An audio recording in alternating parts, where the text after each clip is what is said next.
Bonjour à toutes et à tous. Bienvenue à cette causerie qui porte sur le retour au bureau et les bonnes pratiques des employeurs. Je me présente, Jessica Bouchard, directrice principale, stratégie de contenu, affaires économiques et relance centre-ville à la Chambre. Et j'aurai le plaisir aujourd'hui d'animer cette conférence. Donc, une conférence qui s'inscrit dans le cadre de notre projet J'aime travailler au centre-ville, une plateforme de relance qui est soutenue par le ministère de l'Économie et de l'Innovation du Québec. Le retour au bureau, on le sait, il est essentiel pour que le centre-ville retrouve son dynamisme. Avant la pandémie, c'est plus de 300 000 travailleurs qui y convergeaient quotidiennement. Donc, la plupart des entreprises s'engagent présentement dans un plan de retour progressif des employés. Nous allons discuter aujourd'hui des stratégies pour réussir ce retour dans les tours. C'est un sujet d'intérêt. Vous êtes plus de 690 en fait à être présentement à l'écoute. Donc, plusieurs d'entre vous travaillez sur ce retour depuis des mois. En juin dernier, on le sait, le gouvernement a assoupli les directives relatives au télétravail. La campagne de vaccination en parallèle, elle progresse bien. Les entreprises et les organismes, comme je le disais, prévoient un retour progressif dès septembre. Nos sondages nous révèlent que la majorité des travailleurs sont impatients de revenir au bureau. On note également un degré de confiance très élevé envers les employeurs pour assurer un retour sécuritaire. Nous savons toutefois que les travailleurs apprécient le télétravail. En parallèle, on remarque une forte mobilisation des employeurs pour assurer un retour sécuritaire, progressif, flexible et attrayant pour leurs employés. Ce sont d'ailleurs les principes qui guident notre déclaration d'engagement que nous avons dévoilée en juillet dernier. Elle a déjà récolté un grand nombre de signatures. Je vous invite à la consulter et à y adhérer sur notre site Web. Donc, la causerie d'aujourd'hui s'inscrit dans le cadre de cette démarche. J'ai avec moi le plaisir d'avoir deux dirigeantes d'entreprise engagées pour réussir ce retour. Je les remercie pour leur présence et je vous les présente. D'abord, Anne Dongua, qui est chef des communications et Chief Art Officer chez Lune Rouge, donc une entreprise qui a 80 employés aux expertises variées, puis qui œuvre dans 4 créneaux principaux, c'est-à-dire la création, l'innovation, l'immobilier et les technologies. Bonjour, Anne. Bonjour. Bonjour, merci d'être avec nous. Également avec nous, Isabelle Pouliot, qui est vice-présidente exécutive Talent, Culture et Leadership chez Pomerleau. On connaît bien l'entreprise qui est un chef de file dans le domaine de la construction. Vous avez 4 000 employés au pays, puis vous figurez également parmi les 100 meilleurs employeurs au Canada. Donc, bonjour Isabelle. Bonjour Jessica, bonjour tout le monde, bonjour Anne.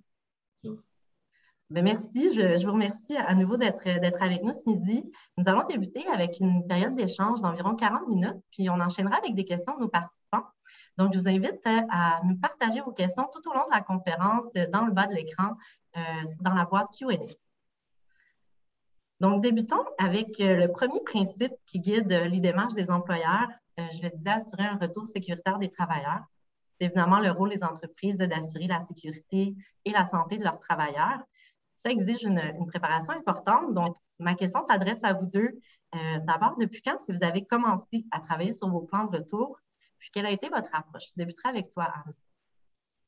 Bien, bonjour. Alors, en fait, c'est sûr que, comme dans tout ce qu'on va dire aujourd'hui, je pense que les mots, c'est flexibilité et écoute, parce qu'on est vraiment à l'écoute de tout ce qui se dit, non seulement auprès du gouvernement, donc évidemment, on suit toutes les mesures, toutes les recommandations qui sont mises en place, mais aussi auprès des employés. Alors, nous, on a commencé à travailler notre plan de retour au travail en juin. Il y avait eu alors un assouplissement des mesures. On a fait une rencontre avec tous les employés. On a écouté leurs inquiétudes, leurs idées. Et c'est à ce moment-là qu'on a commencé donc à travailler sur un plan de retour qu'on leur a présenté au début août. Et encore une fois, je le répète, il n'y a rien qui est coulé dans le béton, c'est ce qu'on a dit aussi aux employés. Donc, on leur a demandé d'être flexibles, d'être ouverts aussi au changement. Et je pense que tout le monde, maintenant, ça fait plus d'1 an et demi qu'on vit cette pandémie. Donc, je pense que c'est des mots qui sont là depuis le début, qui ne voulaient pas dire grand-chose peut-être en mars 2020, mais qui aujourd'hui font définitivement partie de notre quotidien. Alors, on n'a eu aucune résistance. Les gens comprennent tout à fait qu'on fait de notre mieux pour leur proposer un plan qui tient la route, mais qu'évidemment, le plan est amené à évoluer et à changer. Oui, bien, je comprends bien. Ça demande énormément de flexibilité, autant de la part des employeurs que des travailleurs, de s'ajuster, comme tu disais, on fait depuis 1 an et demi. Vous, de votre côté, Isabelle, quelle est votre approche et depuis quand vous y travaillez chez Pomerleau? Oui, bien en fait, ça ressemble là, dans la mesure où effectivement, pour le retour de l'automne, on a commencé à y travailler en juin puis à avoir des échanges avec nos employés. On avait fait un début de retour progressif, nous, l'automne dernier. Alors, on avait déjà un peu un son de cloche de comment ça s'était passé, les réactions. Puis on est vraiment dans un mode aussi écoute, flexibilité, adaptabilité. L'adaptabilité est une de nos valeurs, alors on continue de la mettre en pratique. D'être à l'écoute, puis c'est ça, d'être dans un mode vraiment apprentissage. Nous, c'est le message qu'on essaie de véhiculer et à nos gestionnaires, à nos employés, de dire, bien, c'est quelque chose de nouveau, on va apprendre ensemble, on va essayer des choses. Puis c'est peut-être pas la même formule pour tout le monde, alors il faut vraiment que les équipes se parlent, essaient des choses, s'adaptent. Donc, adaptabilité, clairement, avec flexibilité des mots-clés dans l'organisation du retour. Oui, puis on a vu la capacité justement à s'adapter très rapidement lorsque, si on se ramène au début de la pandémie, on a dû tous basculer là, en télétravail pour les fonctions qui étaient non essentielles. Donc, certainement qu'on peut avoir la même capacité d'adaptation à ce moment-ci. Parlons également de la situation actuelle. Donc, le gouvernement a évoqué récemment qu'on entrait dans une 4e vague. La bonne nouvelle est que la double vaccination est une protection efficace contre les variants. Puis, on a aussi un taux de vaccination dans une population générale qui est relativement élevé.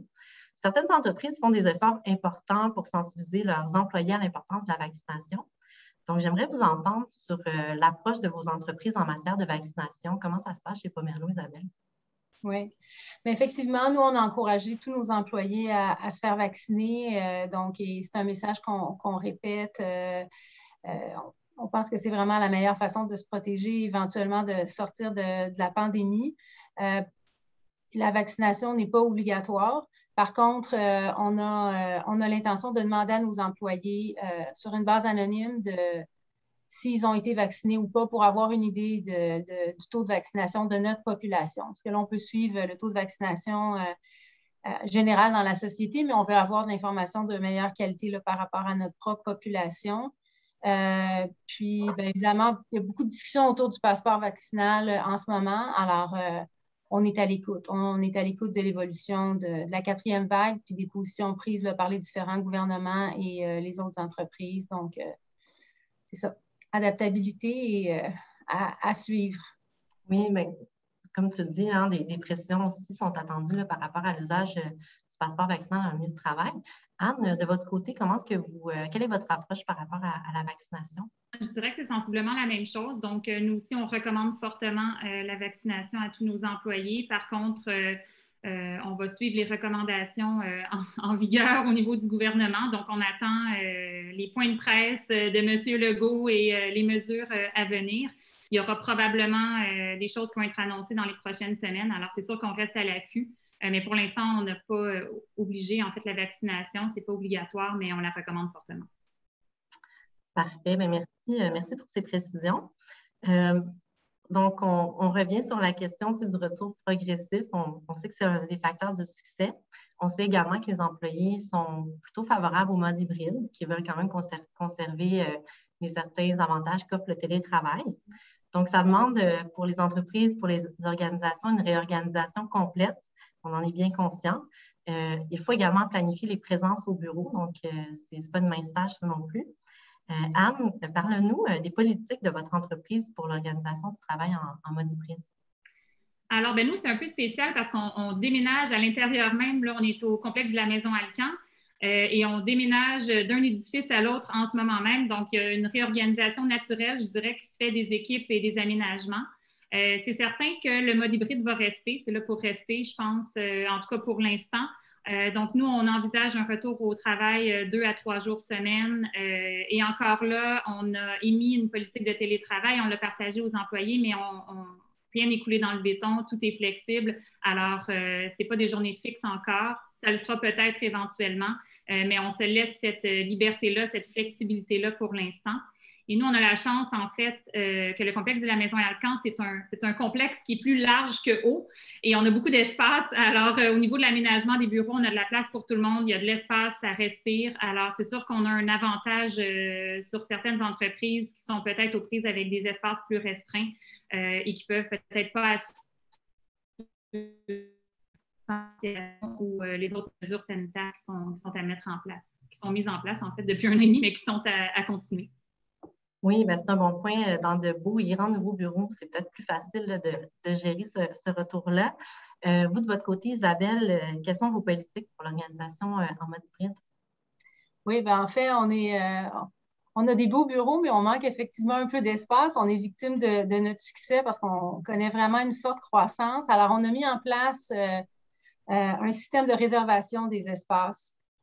Puis, au bureau de Montréal, c'est moins un problème qu'on a dans nos autres bureaux, mais au bureau de Montréal, on a mis en place un système de réservation, puis une politique de bureau partagé qui est progressivement, naturellement en train de se mettre en place parce qu'on manque d'espace. Et ce qu'on a fait vraiment, effectivement, nous aussi, on est dans la flexibilité. On a annoncé une politique de télétravail à plus long terme. Ce qu'on vise, c'est que les gens soient au bureau 3 jours par semaine, à la maison 1 journée.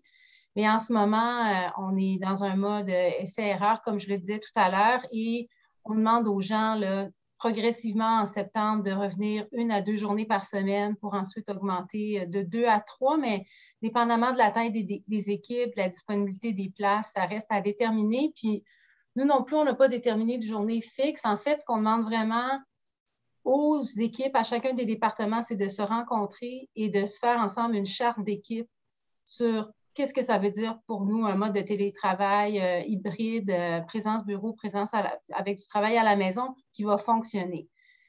Et la réponse ne sera pas la même pour toutes les équipes. Donc, c'est vraiment à chacune des équipes de déterminer ce qui fait du sens pour elles. Puis, on va voir comment ça se passe. Puis, si on a besoin d'intervenir ou d'être plus prescriptif, mais je ne pense pas. Moi, j'ai la confiance que les gens, les équipes vont trouver ensemble là, les façons de faire. Alors, il faut se mettre en mode de collaboration puis lâcher prise un peu. Peut-être, moi, en tout cas, c'est ce que je retiens puis c'est ce que j'essaie de convaincre nos gestionnaires de faire, c'est de lâcher prise un peu sur le résultat puis de se mettre en mode dialogue pour voir comment ça peut fonctionner puis qu'est-ce que ça veut dire pour nous. Parce que certains ont très hâte de revenir, d'autres sont un petit peu plus anxieux. Il faut se parler, il faut essayer des choses puis trouver ensemble des façons de faire. Mais ça, c'est intéressant, le fait de demander à chaque équipe de voir quel est le fonctionnement qui va leur convenir le mieux. Tu touches à un point intéressant, Isabelle, puis on reçoit beaucoup de questions sur ce volet-là, la question de réserver les espaces de travail. Est-ce que vous avez fait appel avec une firme spécialisée pour vous accompagner dans tout ça ou vous aviez déjà un système là, en place même avant la pandémie? En fait, on n'avait pas de système en place, mais on a une super équipe TI. Et puis, on travaille dans l'architecture, on travaille dans le BIM, qui est un système de visualisation 3D des étages. Donc, on avait une équipe TI qui était capable de nous accompagner là-dedans avec un système de réservation qui est facile d'accès. Puis, on a trouvé une façon de partager les bureaux. Plusieurs personnes peuvent réserver les mêmes bureaux. Alors, malheureusement, je n'ai pas de recommandations à faire là-dessus. Vous étiez déjà dans le bon domaine. Oui, c'est ça. Bon. Écoutez, Isabelle, je poursuis avec une question par rapport à vous, votre réalité chez Pomerleau. Donc, vous avez évidemment à gérer le retour au bureau de manière sécuritaire, mais également le retour sur les chantiers. Donc, je serais curieuse de t'entendre sur cette dynamique-là à gérer justement ces 2 réalités-là. Oui, bien, c'est vraiment 2 réalités, puis c'est depuis le début, parce que les chantiers de construction ont été fermés au Québec pendant quelques semaines au début de la pandémie, mais c'est tout. On a réouvert très rapidement. On a travaillé très fort pour mettre en place des protocoles sécuritaires dans les chantiers avec succès. Donc, vraiment, les gens, nos travailleurs, évidemment, vont sur les chantiers, puis même mais on a quand même des espaces bureaux dans chacun des chantiers. On a des roulottes, donc de faire respecter le 2 mètres, le port du masque. Alors, on a fait ça. Puis tout le long de la pandémie, je dirais, on a voulu être attentif à cette différence-là puis s'assurer que nos employés de chantier étaient en sécurité quand ils avaient à se rendre là. Alors, on s'est munis on a des outils, on a un code QR que nos gens, avec des questions que les gens doivent remplir à chaque jour. On a des bonnes données. Puis au bureau, je pense que les gens étaient en confiance. Comme on a dû déployer là, dès le début des protocoles à la grandeur de tous nos chantiers avec très, très peu de cas qui se sont manifestés, mais ça a bâti la confiance aussi pour nos employés de bureau de dire on prend ça sérieusement, puis Pomerleau met en place les bonnes mesures pour limiter les cas. Ah oui, mais ça, c'est intéressant que cette adaptation-là, dès le début, a permis justement de créer ce climat de confiance dans toute l'organisation. Parlons du présentiel, on en parle depuis le début, mais après plus d'1 an de télétravail, on constate quand même les limites qu'il présente, notamment pour le maintien de la culture organisationnelle, la collaboration, puis aussi l'intégration des nouveaux employés. Donc, je commencerai avec toi, Anne. Quels sont, selon toi, les plus grands avantages du travail en présentiel? Puis, quel type de situation ou poste exige une présence plus soutenue au bureau? Bien, en fait, nous, juste pour rebondir, Isabelle, on avait mis en place aussi un système, évidemment, parce que bon, il y avait la loi qui limitait à 25 le nombre d'employés. Alors, c'est sûr que c'était sur inscription. Quand on se pointait au bureau, on devait s'enregistrer pour assurer qu'on respectait les quotas. Et c'est sûr qu'il y a plusieurs personnes qui reviennent au bureau. De plus en plus, on le voit d'ailleurs. Je pense qu'il y a un intérêt marqué des gens pour se revoir. Créer des synergies, ça se fait beaucoup plus facilement en personne que derrière un écran. Je pense qu'on en a tous soupé du Zoom, du Teams et de tous les autres outils. Donc, c'est sûr que les liens humains, l'aspect social, l'informel, le côté informel qui est quand même très important au bureau, puis qui permet souvent d'aller plus loin, d'approfondir des sujets, de trouver des solutions, peut-être parfois plus facilement que lors de réunions formelles même. Tout cet aspect-là, je pense, manque à beaucoup de gens. Donc, c'est vraiment au niveau de la mobilisation, le plaisir ensemble aussi. Souvent, quand on est dans une réunion Teams ou une réunion Zoom, on rigole, mais c'est pas la même camaraderie qu'en personne où ça peut déborder un peu. C'est vraiment l'aspect informel, je pense, qui manque et qui est très important dans le travail. Et puis, tu l'as dit, Jessica, aussi, l'intégration des nouveaux employés. C'est sûr que c'est pas évident. Par Zoom, c'est moins facile. Nous, il y a certains nouveaux employés qu'on a convoqués au bureau, en fait, pour les rencontrer, puis aussi leur faire voir les espaces, parce que quand on choisit un travail, disons, en pandémie, on pense que c'est aussi important de voir dans quel environnement les gens vont travailler, justement, lors du retour au travail. Donc, il faut qu'il y ait un intérêt, il faut que la personne sache dans quoi elle s'embarque. Donc, souvent, normalement, dans un processus RH, tu rencontres quand même les gens autour de toi, tu vois un peu qui est l'équipe. C'est sûr que c'est plus difficile en pandémie, mais l'idée, c'est vraiment d'assurer le bien-être des nouveaux employés comme des employés actuels, donc d'essayer de préserver ce tissu-là, ce tissu social, puis le plaisir et le côté informel. On veut que les gens soient heureux de venir travailler. Et aussi, bien, un retour au travail, pour nous, si les gens reviennent pour dîner devant leur ordinateur, il n'y a pas vraiment de valeur ajoutée. L'idée, c'est vraiment de se revoir, de recréer ou de ressouder les liens qui sont créés depuis des années, depuis des mois, depuis des semaines, selon les employés. Très intéressant, Anne. Puis c'est un point important. Là. Je suis certaine, comme moi, que vous avez parlé à des gens qui sont depuis plus d'1 an en poste dans une organisation, puis qui viennent tout juste de rencontrer leurs collègues en personne. Là. Donc, c'est pas rare qu'on entend ça dans le contexte actuel. Vous, de votre côté, Isabelle, justement, chez Pomerleau, quels sont pour vous les avantages du présentiel? Puis, tu parlais de la culture organisationnelle aussi que vous avez, une culture, c'est une entreprise familiale. Donc, comment vous voyez cette question?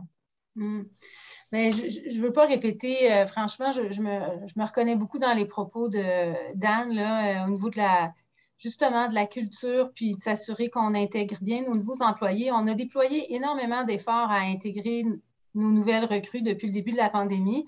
Je pense avec succès, j'entends du feedback positif à l'effet que les gens se sont sentis bien accueillis puis ont réussi à s'intégrer dans l'équipe malgré les distances, ou en fait, le fait d'être derrière l'écran plutôt qu'en présence.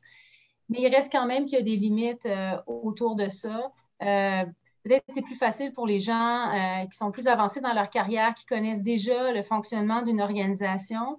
Mais effectivement, pour des gens qui sont en début de carrière, c'est peut-être plus difficile d'avoir des repères. Quand on est début de carrière, on apprend beaucoup en regardant les autres travailler. On comprend il y a quelque chose là-dedans dans la vie d'une organisation qu'on apprend à découvrir en début de carrière. Puis ça, je pense que c'est plus difficile à faire derrière un écran parce que justement, il n'y a pas l'informel. Alors, je voudrais renchérir sur le fait il faut trouver une façon de... Parce que la productivité, pour moi, elle est là. Alors, peut-être que pour certaines personnes, c'est plus difficile, mais de manière générale, je pense que les études ont démontré que la productivité est là. Mais ce qu'il faut faire, c'est revenir en présentiel pour les bonnes raisons. Puis moi, je dis aux gestionnaires, aux employés qui viennent au bureau, vous ne venez pas faire du télétravail ici. Vous devez repenser un peu votre horaire pour que quand vous veniez, justement, ce soit pour rencontrer des collègues, les voir, puis pas être en Zoom du matin au soir du bureau. Alors, tu sais, il y a quand même un effort à faire de part et d'autre pour aménager les journées, puis faire en sorte que la présence au bureau, elle soit authentique, puis qu'elle amène de la valeur. Et de penser, tu sais, justement, dans la relation, tu sais, le développement des nouveaux employés, le mentorat, le coaching. Moi, je dis toujours j'essaie de dire aux gens, mais écoutez, peut-être que pour toi, tu te débrouilles bien, puis tu as peut-être moins ce besoin-là, ça fait longtemps que tu es là, tu es établi avec tes collègues et tout, mais pense aux nouvelles recrues. Comment est-ce que tu peux les aider à mieux comprendre l'organisation, à grandir, prévoir des journées où, justement, peut-être qu'on appelle à un niveau, dire, écoute, on s'est peu vu depuis que tu es arrivé. Est-ce qu'on peut prévoir une journée où on va être là ensemble? Donc, ça, je pense que c'est des bonnes pratiques. Ça appartient un peu à chacun. Hein? Je ne pense pas qu'un employeur peut donner des idées, mais pour moi, l'idéal, c'est que chaque employé, chaque gestionnaire se responsabilise là-dedans, de dire comment je peux aider ma contribution macro ou micro, un peu une personne à la fois pour faire en sorte que le retour soit bénéfique pour tout le monde, puis qu'il y ait de la valeur ajoutée à venir dans les bureaux. Oui, mais c'est un très bon point, Isabelle. Puis c'est intéressant la notion que tu amènes aussi là, d'intégration de nouvelles ressources, mais également de développement professionnel là, pour les gens qui sont en début de carrière. On le sait également que certaines entreprises voient un retour avec une dynamique d'équipe, donc les mêmes équipes aux mêmes journées, mais tu apportes le point aussi que aussi de différentes unités qui sont amenées à collaborer ensemble et qu'on a tout intérêt à ce qu'elles se côtoient au bureau aussi. Enchaînons, mais on en parle depuis tout à l'heure sur le fait qu'il faut impliquer les employés, les écouter, mais en même temps, évidemment, avoir des directives et des lignes claires là, comme employeur. Anne, de votre côté, chez Lunro, je sais que vous gérez beaucoup vos investissements et vos projets en mode start-up. Donc, ça implique d'être agile, d'être flexible au quotidien. Donc, comment est-ce que vous êtes pris pour engager le dialogue et prendre en compte les préférences de vos employés à l'égard du retour? Bien, en fait, on a fait donc une rencontre des employés en juin lors de laquelle on couvrait toutes sortes de sujets et le retour progressif était un des points. Et on a eu des questions, on a des gens qui nous ont fait part de leurs inquiétudes, qui nous ont fait part aussi de leur envie de revenir au travail. Donc, c'est vraiment différent pour tout le monde. Et on était vraiment alors en mode écoute. Donc, je pense qu'il faut écouter les gens. C'est vraiment la clé. Ça ne veut pas dire que ça va être exactement comme chacun le veut parce qu'il n'y a pas une seule façon de voir le retour au travail. Je pense que c'est aussi à l'équipe de gestion de prendre la ligne directrice qu'ils souhaitent, puis ensuite de voir comment, avec cette ligne-là, on peut être flexible, puis accommoder le plus possible tous les employés, assurer un bien-être. Mais il y a vraiment le spectre est large dans ce que les gens veulent. Il y en a qui souhaiteraient rester 5 jours à la maison, il y en a qui souhaiteraient revenir 5 jours au bureau. Alors, je pense que ce qu'il faut faire, c'est définitivement être à l'écoute. Et il faut aussi s'assurer que quand le retour va se faire, il y ait un accueil, que ce soit un environnement chaleureux, un environnement propice au retour, qu'on enveloppe forcément un petit peu plus les employés. Je pense que lors d'un retour, ça va faire un choc probablement pour certains. Il y en a qui n'ont pas mis les pieds au bureau depuis mars 2020. Il y en a qui viennent 3-4 fois par semaine. Donc, c'est vraiment très diversifié. Alors, l'idée, ça va être de créer, je dirais, un environnement qui va convenir au plus grand nombre. Puis, on a la chance d'avoir des espaces, justement, modulables. Alors, je pense qu'on va pouvoir bien accueillir et bien respecter, en fait, les limites de chacune lors du retour au travail. Mais c'est très intéressant le point que tu apportes. Puis le fait aussi que vous avez des beaux espaces à bureau, ça peut être un avantage encore là pour réussir ce retour. Je suis curieuse de t'entendre comme cette conférence tourne autour aussi de la relance du retour au centre-ville. Comment, selon toi, le fait que vos bureaux soient situés au centre-ville, ça peut être un attrait pour vos employés à revenir? Bien, en fait, nous, donc, on est dans le complexe de la Maison Alcan et depuis quelques années, il y a un immense chantier au complexe. On rénove complètement et l'idée, c'est de redonner l'atrium, donc tous les espaces au rez-de-chaussée au public.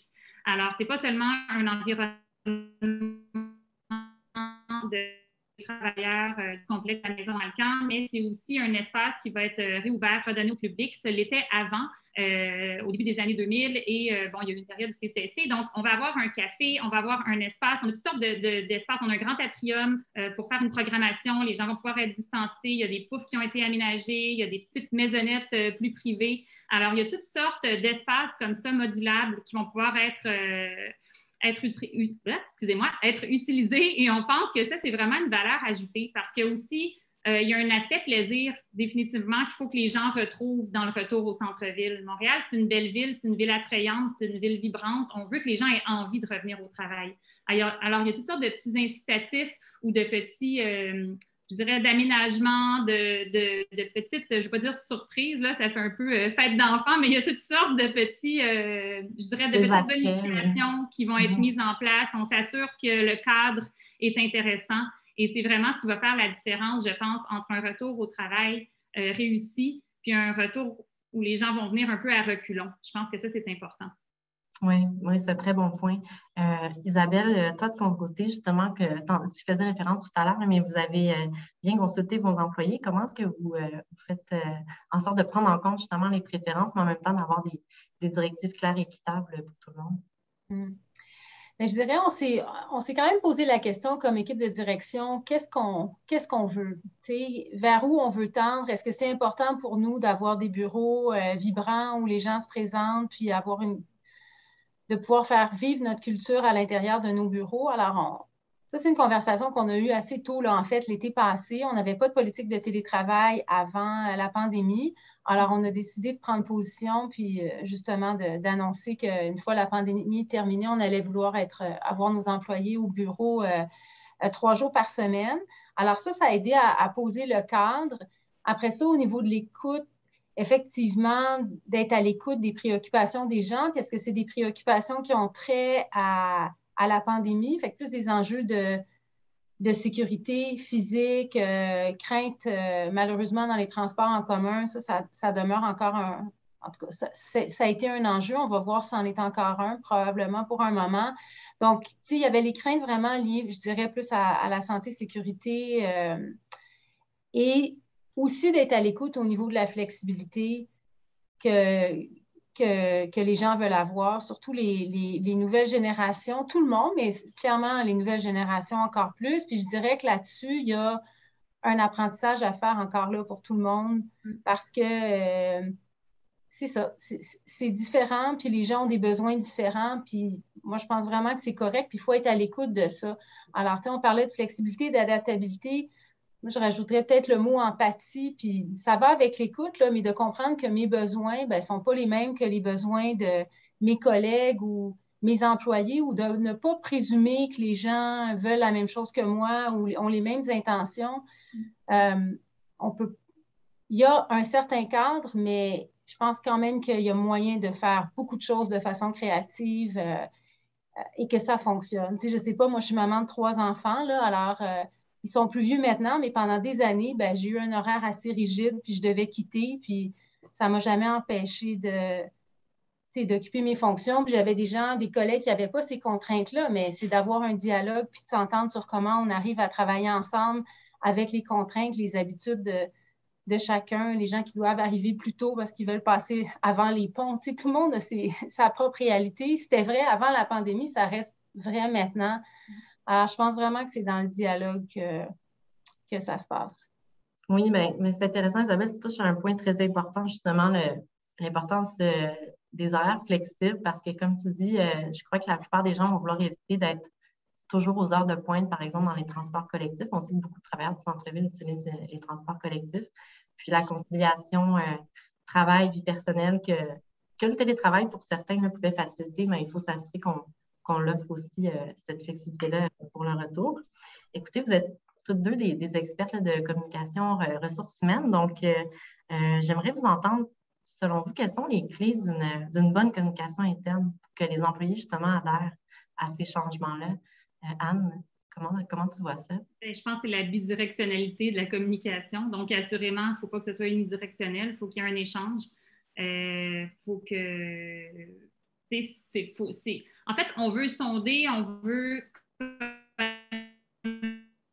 en même temps respecter les lignes de conduite ou les lignes de direction. Alors, je pense que c'est vraiment dans l'échange puis dans la bidirectionnalité qu'on peut assurer une bonne communication, une communication qui est saine, qui est à l'écoute. Puis Isabelle, pour reprendre ton mot, qui est empathique aussi, parce qu'effectivement, c'est important l'empathie. Puis c'est important d'écouter ce que les employés ont à dire. Puis en même temps, ben, nous, on a des messages à passer. Nous, on a la chance d'être quand même une équipe relativement petite, donc à 80 employés. Donc, la communication se fait aisément, se fait facilement. Il y a un esprit aussi familial, un esprit d'équipe très fort. Alors, c'est pas quelque chose qui est compliqué. On n'a pas 25 niveaux hiérarchiques. Donc, c'est sûr que ça facilite peut-être la communication aussi entre tout le monde, entre tous les employés. Parfait. De votre côté, Isabelle? Bien, en fait, effectivement, là, il faut être à l'écoute, il faut passer les messages. Je pense que le fait que la communication se fasse dans les deux sens, c'est clé. Je dirais que la fréquence aussi est à ne pas négliger, là, dans le sens que même quand on n'a pas de réponse, nos employés veulent savoir qu'on est à l'écoute ou qu'on se questionne ou qu'on considère certaines choses. Donc, des fois, on a tendance à pas vouloir communiquer tant qu'on n'a pas toutes les réponses. Vraiment, chez Pomerleau, depuis le début de la pandémie. Puis moi, je suis arrivée en pleine pandémie en passant. Moi, je suis arrivée le 14 avril. Là, c'était déjà... J'ai commencé en télétravail. En tout cas.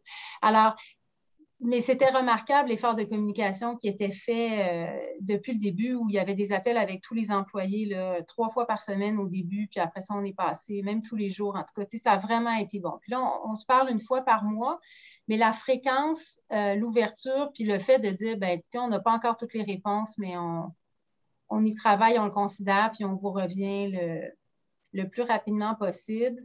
Puis je vous dirais, moi, j'ai envie de faire un clin d'œil dans le sens où on pense beaucoup justement au retour, puis c'est important, puis on veut le faire. Mais pour moi, c'est vraiment important qu'on apprenne de la pandémie, puis les avantages quand même qu'on aura de cette transformation accélérée-là qu'on aura vécue. Parce que le fait qu'on fasse aujourd'hui cette rencontre-là par Zoom, bon, on est tous tannés du Zoom, là, je suis d'accord avec Anne là-dessus, mais en même temps, ça nous donne, il y a quand même un avantage. Puis, on est capable de participer à plus d'événements. On est peut-être capable d'être plus proche de nos collaborateurs qui sont à distance.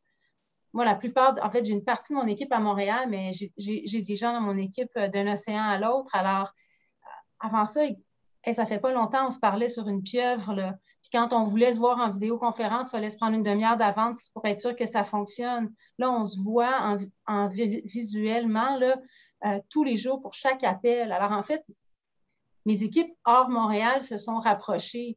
Et je pense que dans la façon de communiquer avec nos employés, on s'est rapprochés aussi parce qu'on communique plus avec nos employés depuis la pandémie. Puis on va continuer à le faire sur Teams. Alors, pour moi, c'est ça aussi le retour en mode hybride, c'est garder le bon, retrouver ce qui nous manque, mais garder le bon de ce qu'on aura appris de la pandémie pour sortir finalement meilleur, plus fort, plus efficace. Là. Mais tu as bien raison, l'intégration des outils qui facilitent justement ces contacts-là à distance, c'est certain que c'est un des legs, en tout cas, de la pandémie qui va rester dans les organisations. Écoutez, on a plusieurs questions du public. J'ai une dernière question là, avant d'enchaîner avec les questions de nos participants. Je vous invite d'ailleurs à nous partager vos questions dans la boîte Q&A en bas de l'écran s'il y avait d'autres éléments que vous voulez qu'on aborde. Donc, quelles sont selon vous les prochaines étapes, les défis auxquels vous ferez face cet automne dans le cadre du retour en présentiel? Anne? C'est vraiment, je pense, avec l'adaptabilité de chaque personne, le niveau de confort de chaque personne, les contraintes de chaque personne. Donc, ça va vraiment être d'être à l'écoute, puis je pense vraiment que ça va être ça les plus grands défis. Il y a vraiment des niveaux de confort qui diffèrent d'une personne à l'autre. Donc, c'est d'être à l'écoute. Je sais qu'on répète, là, mais c'est vraiment ça, selon moi, le plus grand défi. Ça va être de s'assurer que tout le monde est à l'aise, que les gens sentent qu'ils reviennent dans un milieu qui est sécuritaire, qui est à l'écoute, pardon, qui répond à leurs besoins, qui considère leur bien-être. Puis c'est vraiment ça, je crois, que vont être les défis là, pour l'automne. Mm-hmm. Donc, on en parlait tout à l'heure, l'importance de la bienveillance, puis d'assurer justement un cadre qui tient compte justement du bien-être et des préférences des employés. De ton côté, Isabelle? Oui, mais je partage l'avis de Anne, puis je pense qu'en fait, pour certains gestionnaires, ça peut être à la fois un défi, mais une opportunité aussi de se rapprocher de leurs équipes. Moi, je vais envoyer le message qu'il faut des fois enlever un peu de pression à nos gestionnaires qui sentent beaucoup une obligation de résultat, puis de montrer qu'ils sont capables de ramener leurs équipes.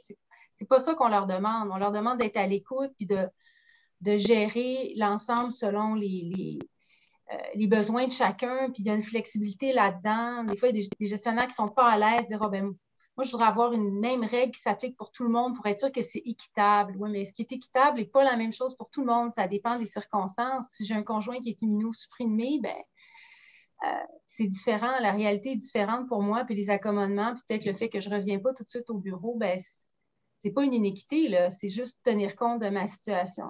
Alors, je pense que ça demeure important, puis c'est le défi. Peut-être d'accompagner nos gestionnaires là-dedans. Il y en a pour qui c'est nouveau. Il y en a qui ne sont peut-être pas tant à l'aise parce que ça peut donner lieu à des réactions émotives. Des fois, on rentre un peu dans la vie des gens. Alors, est-ce que tous nos gestionnaires sont à l'aise d'avoir ces conversations-là très personnelles? Je ne pense pas. Pour eux, c'est un apprentissage. C'est une façon de se rapprocher de leurs équipes, mais peut-être qu'ils ont besoin d'accompagnement, puis les ressources humaines sont là pour ça. Et finalement, l'autre chose, là, c'est qu'on se parle de tout ça aujourd'hui, mais la 4e vague progresse, puis je pense qu'il faut rester flexible aussi sur notre plan de retour. Moi, je dis toujours, nos plans de retour pour encore un moment, malheureusement, sont coulés dans le jello. C'est le mieux qu'on peut faire, puis il faut rester flexible sur le cadre global puis la façon dont on va le faire. Oui, c'est un très bon point. Puis, tu apportes aussi là, la perspective qui est essentielle d'accompagner les gestionnaires aussi. C'est une gestion de changement pour tous les types de fonctions là, dans les organisations. Écoutez, il nous reste quelques minutes. On reçoit plusieurs questions du public. Donc, je commence avec une question qui est adressée à Isabelle. La personne se demande quelle a été la réaction des employés à l'annonce du 2 à 3 jours semaine au bureau cet automne. En fait, c'est ça. On a annoncé cet automne. Alors, en fait, quand on a annoncé, je dirais là, qu'on allait demander éventuellement aux gens ou offrir la possibilité de faire 2 journées de télétravail, finalement. Donc, la réponse a été bonne. Je pense que les gens étaient contents de voir qu'on offrait cette flexibilité-là. Ça a beaucoup rassuré les gens parce que les gens aiment, c'est normal, je pense, pouvoir se projeter, même si ça peut changer, se projeter dans le futur et dire, OK, une fois la pandémie terminée, à quoi va ressembler la vie chez Pomerleau? Alors, ça a été bien reçu. Puis donc, on l'a annoncé l'été passé. Alors, cet été, là, quand on a annoncé qu'on y allait avec un retour progressif à l'automne, les gens n'étaient pas surpris. Je pense que les gens s'attendaient à ce qu'on le fasse. On a quand même eu des réactions des 2 côtés du spectrum. Là. Il y en a peut-être qui trouvaient ça un peu rapide, mais pas tant. Il y a des gens qui auraient voulu qu'on aille plus vite. En fait, on a des gens qui aimeraient qu'on aille plus vite. Puis, nous, l'attention ou la réalité différente qui se passe sur les chantiers, on a, nous, cette réaction-là de dire, tous les employés chantier sont là, les directeurs de projet, tout ça, les gens sont dans les roulottes de chantier. Pourquoi on ne va pas plus vite dans notre retour au bureau? Et là, c'est toute la conversation qu'on vient d'avoir aujourd'hui de dire, il faut que ce soit authentique, il ne faut pas brusquer les gens, puis en même temps, il faut que ça ait de la valeur de la façon dont on fait le retour au bureau. En gros, ça a été ça les réactions qu'on a eues. Là. Mais ce que je comprends, c'est qu'en majorité, les employés sont assez impatients de revenir et réagir. Il y a beaucoup d'employés qui, effectivement, ont hâte de revenir. Mais on a quand même beaucoup entendu, on ne veut pas venir au bureau faire du télétravail. Et les gens se questionnent comment ça va s'organiser pour que quand je viens, sois pas seule, parce qu'il y a des gens qui sont venus sur une base volontaire, admettons, tout l'été. Si tu viens faire du télétravail du bureau, les gens vont poser la question, c'est quoi l'intérêt? Je ne pense pas qu'il y ait tellement une bonne réponse pour ça, là. Alors, je pense qu'il faut une valeur ajoutée maintenant pour venir au bureau, justement. Il faut qu'il y ait une valeur ajoutée, il faut qu'il y ait un petit plus. Oui, bien, d'où votre point très pertinent de la création de valeur là, pour revenir, puis de ne pas passer sa journée dans son bureau, la porte fermée sur des réunions Teams. Je pense que ce n'est pas le souhait de personne. Une question qui nous vient aussi, là, puis qui s'adresse à vous deux. Donc, est-ce que vous avez des employés, puis on a effleuré un peu dans votre réponse, là, des employés qui refusent tout simplement de revenir au bureau? Puis si oui, comment gérer ces situations-là? Je peux y aller en premier. Nous, on n'a pas pour l'instant d'employés qui se sont opposés à un retour progressif ou en mode hybride. Parfait. Donc, cette situation-là ne se présente pas chez Lune Rouge. Isabelle, de ton côté, est-ce que vous avez des situations comme celle-là délicates à gérer? Je dirais pas, plus autour de en fait, un peu de cas par cas sur des soucis au niveau de la sécurité. Oui. Donc, puis une approche qu'on a mis en place, qu'on continue à mettre de l'avant, là, c'est de dire aux gens, mais ça fait longtemps que tu n'es pas venu. En fait, pourquoi tu n'en profites pas? Justement parce qu'en ce moment, il n'y a pas tant de gens au bureau pour venir. C'est plutôt que de venir, puis parce qu'il y a une forme d'anxiété là-dedans, je pense qu'il y a moyen de vraiment gérer juste en faisant le premier pas, venir une première fois, puis se rappeler comme on s'ennuie du bureau, se rappeler comme on est content d'être là.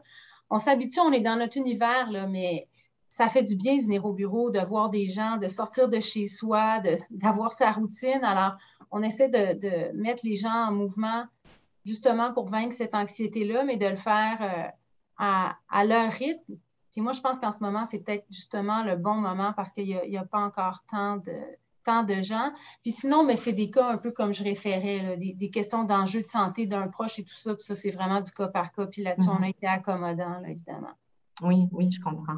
Mais c'est un bon point, là, le fait de revenir à un moment où est-ce que c'est encore un retour qui est très, très progressif, puis avant qu'il y ait un très grand achalandage. Puis ça m'amène à une autre question on a reçu plusieurs questions sur la mobilité. Donc, la question, c'est un des défis avec le retour au centre-ville, c'est le transport. Même si les employés ont confiance en leurs employeurs pour un retour sécuritaire, plusieurs ont des réserves à utiliser le transport collectif, ce qui a d'ailleurs fait référence, Isabelle. Donc, la question du participant, c'est de savoir si vous avez, vous, des conseils, des incitatifs par rapport à la mobilité des employés pour le retour.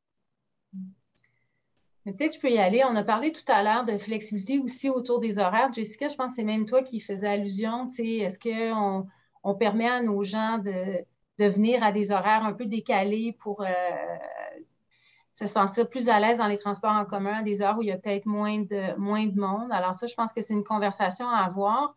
Moi, je reviendrai sur ce que je viens de dire autour de l'anxiété. Les sondages qu'a conduit la Société de transport de Montréal montrent que les usagers ont très confiance une fois qu'ils servent des transports. Ils voient et ils se sentent sécurisés. Alors, moi, j'inviterais aussi, en tout cas, je suggère qu'une autre façon de le faire, là, c'est d'inciter les employés, de dire, bien, essaie-le voir. Peut-être qu'en l'essayant, tu vas être rassuré. Puis je pense qu'il y a un petit peu d'essai-erreur. Les gens qui sont très craintifs, qui ont été, c'est ça, qui sont restés isolés ou qui sont peut-être pas, qui n'ont pas réessayé les transports en commun, il y a peut-être un pas facile à franchir.